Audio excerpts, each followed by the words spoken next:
pessoal, tudo bem? Sejam bem-vindos à nossa segunda aula sobre pronomes, na qual eu vou comentar um pouco a respeito dos pronomes indefinidos, interrogativos e relativos. Estamos aqui ainda falando a respeito da estrutura formal da nossa língua, da gramática tradicional e, no caso, vamos comentar hoje sobre o uso de certos tipos de pronomes, que são pronomes que normalmente não sofrem a flexão de pessoa.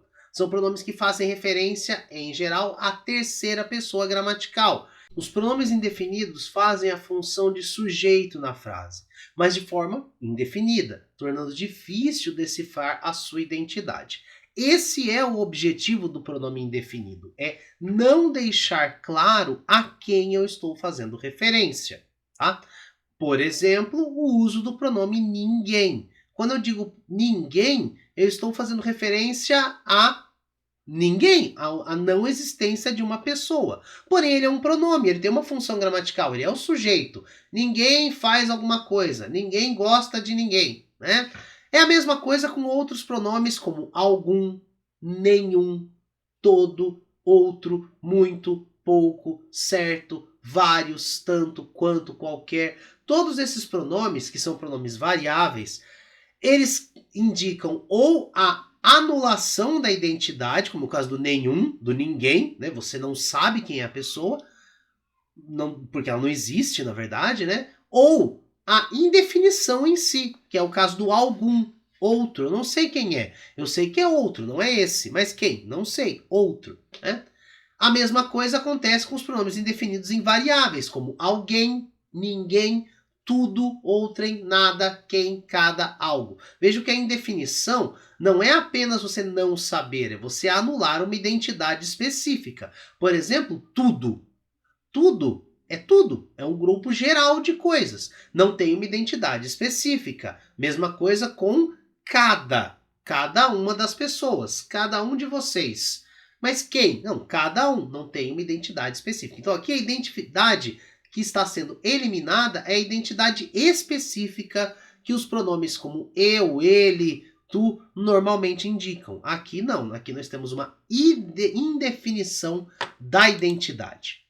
Já no caso dos pronomes interrogativos, eles são utilizados na construção de perguntas, sejam perguntas diretas ou indiretas. O que é uma pergunta direta e uma pergunta indireta? Uma pergunta direta é quando você usa um ponto de interrogação, ela tem tonalidade de pergunta. Você normalmente começa essa pergunta com um pronome interrogativo, é o caso da frase: quem retirou os móveis do lugar? Quem retirou os móveis do lugar? Essa frase começa com o pronome interrogativo quem e se encerra com um ponto de interrogação. Agora, se eu quiser fazer uma pergunta indireta, como que eu faço? Quero saber quem retirou os móveis do lugar. Vejam, eu incluí a expressão quero saber para indicar a minha vontade de saber algo, mas é uma pergunta indireta, porque ela não tem uma interrogação, ela termina com um ponto final. Então, frases como preciso saber quem fez tal coisa são todas perguntas indiretas, tá? Os pronomes interrogativos sempre se referem à terceira pessoa gramatical. E, na verdade, nós temos apenas 4 pronomes interrogativos. O pronome que se refere a seres inanimados, animados e animais, né? Muito utilizado para basicamente qualquer coisa que não seja uma pessoa, porque para pessoa nós utilizamos o pronome quem. O quem é utilizado para pessoas. O que é para outro ser. Então eu digo, que dia é hoje? É para o dia. Então é um ser. É um substantivo abstrato, mas não faz referência a uma pessoa. Agora, quem é você? Você é uma pessoa, então por isso nós usamos o quem. O pronome quando. O pronome quanto se refere a quantidades. É uma pergunta relacionada a quantidades, como quando eu pergunto quantos meses falta para o fim do ano. Esta pergunta, ela espera uma resposta que traga uma quantidade. Faltam tantos meses, né? E o pronome qual é aquele que se refere a escolhas, né? Qual das pessoas aqui vai fazer tal coisa, né? Qual é o meu amigo?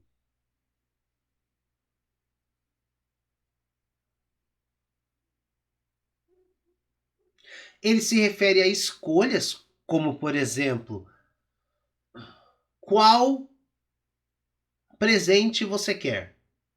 Qual presente você quer? Você tem que escolher um ou outro, né?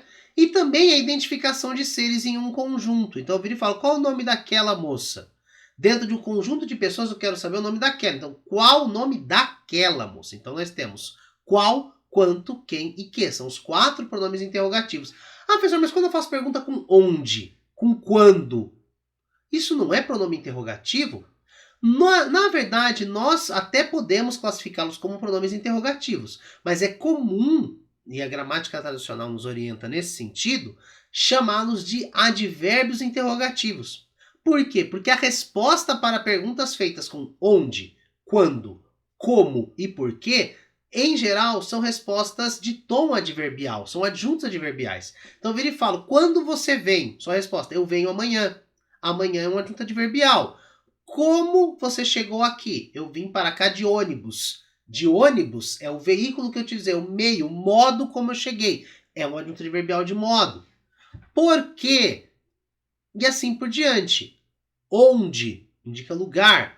Todas essas palavras têm como resposta, em geral, um advérbio ou um adjunto adverbial. Por isso nós os chamamos de advérbios interrogativos e não de pronomes interrogativos. Mas essa classificação, não se preocupem, você pode chamar até de pronome interrogativo porque a função é a mesma. E para concluir, vamos falar de um grupo de pronomes que às vezes dá muita dor de cabeça, especialmente por quê? Porque são pronomes utilizados muito mesmo para garantir a coesão de textos. Se você está se preparando aí para escrever um vestibular, para estudar para um vestibular, escrever uma boa redação, você precisa ter um bom domínio do uso dos chamados pronomes relativos. Os pronomes relativos, como o próprio nome diz, fazem a relação entre elementos, em geral retomando algo que já foi dito, ou uma pessoa e etc. Cada pronome relativo pode ter várias funções. Ele sempre está retomando alguma coisa. Por exemplo, o pronome relativo que. O pronome relativo que, ele pode estar retomando ou fazendo a função sintática de sujeito, como na frase, eu conheço aquele menino que está ali. Que é o sujeito de está. Está retomando a palavra menino, né?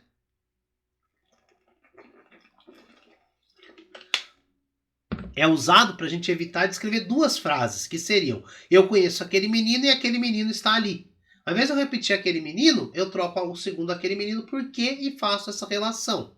Mesma coisa com a frase li a revista que você comprou. Li a revista que você comprou. Eu estou aqui tentando evitar de falar li a revista, você comprou a revista.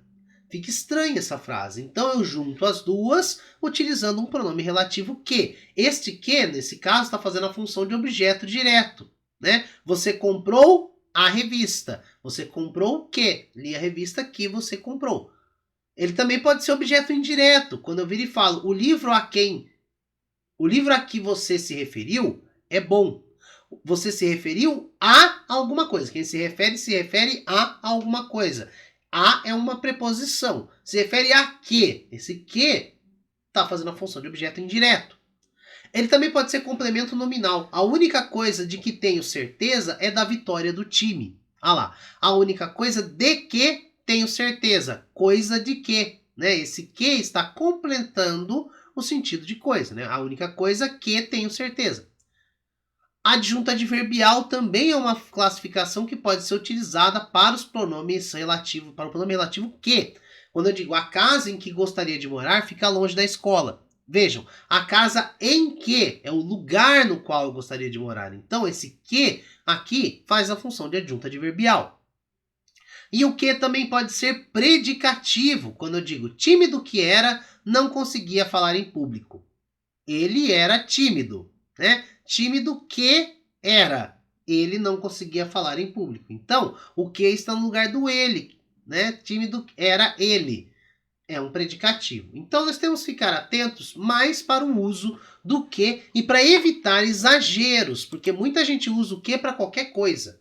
E aí nós caímos num fenômeno que nós costumamos chamar de queísmo, que é a repetição excessiva dos ques em frases onde ele não deveria ser necessário o tempo todo. Então temos que tomar cuidado. Existem outros pronomes relativos que podem fazer a mesma função. Nós temos, por exemplo, o pronome quem, que é um pronome que liga duas orações e funciona como complemento preposicionado, tá? Ou seja, um objeto indireto em geral. Ele sempre representa um ser animado, em geral uma pessoa, como o pronome quem interrogativo. Vejam que os pronomes eles podem ser de mais de uma classificação. Você tem o pronome quem, ele pode ser interrogativo ou ele pode ser relativo, tá? Então eu tenho a frase: a enfermeira é muito atenciosa. E aí eu pedi ajuda à enfermeira. São duas frases, né? Não posso juntar em uma só? Posso. A enfermeira a quem pedi ajuda é muito atenciosa. Vejam, eu pedi ajuda à enfermeira. A enfermeira a quem pedi ajuda. Eu poderia utilizar o que aqui? Também poderia. Se eu quisesse, eu poderia usar o que. Mas é uma questão opcional. Você pode escolher usar o que ou quem, já que se trata de uma pessoa. Porque nesse caso, quem está fazendo referência à enfermeira e age como objeto indireto do verbo pedir. Pedir a quem? A enfermeira. Nós temos também qual, que é utilizado pra caramba. Tá? Ele liga duas orações, duas frases com verbo, e funciona como complemento introduzido por qualquer preposição. Há várias preposições que podem introduzir o qual. Vejam aí a frase: conheci dois cientistas. Conversei bastante com os dois cientistas. Para evitar essa repetição, o que eu falo? Conheci dois cientistas com os quais conversei bastante. Nós temos a preposição com, né? Cientistas, conversei com eles. Conversei com os quais. E aí esse pronome relativo vai ter masculino, feminino, singular e plural. O qual, os quais, a qual, as quais. Claro que só troca o artigo no caso do gênero. O pronome não muda de gênero, né? Nesse caso, então, quando você olha essa frase, os quais está fazendo referência à expressão dois cientistas e agindo como objeto indireto do verbo conversar. Conversei com eles. Às vezes também nós usamos os pronomes o qual, os quais, a qual e as quais no lugar do pronome que, quando esses tornariam o significado ambíguo ou confuso. Para evitar ambiguidades, nós podemos usar o pronome a qual ou o qual, e isso é muito importante. Vejam o exemplo que eu dou aí. Conheci dois professores e duas professoras. Veja, essa é a primeira frase. Conheci dois professores e duas professoras. Achei as professoras muito competentes. Ah, mas eu não quero repetir, quero juntar as duas. Beleza, eu faço a frase: conheci dois professores e duas professoras que achei muito competentes. Quem eu achei competentes? Não dá para saber, porque com o que não fica claro se os competentes são as professoras ou os professores. Isso é muito importante para a compreensão da frase. Então, o que eu faço? Conheci dois professores e duas professoras, as quais achei muito competentes. Veja, se nós utilizássemos o pronome que neste caso, não saberíamos se o adjetivo competente seria referente aos professores, às professoras ou a ambos. Agora, quando eu utilizo as quais, como tem o gênero feminino no as, aí nós conseguimos saber que se trata das professoras que são competentes. O pronome cujo, muito utilizado, mas pouco compreendido. Ele liga duas orações e estabelece uma relação de posse. É uma ideia de posse. Ele pode ser precedido de preposição. Concorda em gênero e número com o substantivo a que se refere. Claro, então nós temos aí a frase: comprei um apartamento. Os quartos do apartamento são grandes. Não quero repetir a palavra apartamento. Os quartos são deles, certo? São de posse do apartamento. Então a frase fica assim: comprei um apartamento cujos quartos são grandes. Cujos indica o quê? Indica que os quartos são do apartamento. Cujos está no lugar na expressão do apartamento. Nessa frase, então, para evitar a repetição da palavra apartamento, nós usamos o cujo. Comprei um apartamento cujos quartos, os quartos do apartamento, são grandes. O onde é um pronome relativo que dá muita dor de cabeça porque muita gente não sabe usar, tá? Ele pode ser considerado também uma conjunção, onde é bastante prolífico, né? Mas basicamente o onde serve para quê? Para ligar duas orações novamente, funcionando sempre como adjunta adverbial de lugar. E essa é a função dele, tá? Ele funciona para indicar lugar. Não serve para indicar outras coisas. Tem gente que usa onde para qualquer coisa. Ah, esse foi um dia onde eu vi meus amigos. Não, dia é tempo. Você não usa onde, você usa quando. Certo? Ah, esse é o amigo onde eu estava com ele. Não, esse é o amigo que você estava com ele. Então tomem cuidado com isso. Na frase, esta escola tem muitos alunos estrangeiros. Estudo nesta escola. Não quero repetir a escola. Então, a escola onde estudo tem muitos alunos estrangeiros. Na frase, onde faz referência à escola, evitando a repetição, como de tal forma ele exerce a função sintática de adjunta adverbial de lugar, tá? A escola onde estudo. A escola onde estudo. Vejam, é assim que se usa o onde. Não usem para outra coisa que não indique lugar. Isso é um erro muito comum, as pessoas usam onde à toa, sem prestar atenção a essa questão. E outra coisa, existe o aonde, que muita gente se confunde. Onde e aonde, qual a diferença dos dois? O aonde é a junção da preposição a com a palavra onde, tá? Onde se refere a um local fixo, estático. Quando eu digo a frase, gostaria de saber onde você mora. Morar é uma coisa fixa, né? Onde você mora. Agora, aonde tem um pronome, uma preposição a, que indica movimento. Então, aonde é o movimento para algum lugar. É o caso de gostaria de saber aonde você foi morar. Ah, gostaria de saber aonde você foi morar.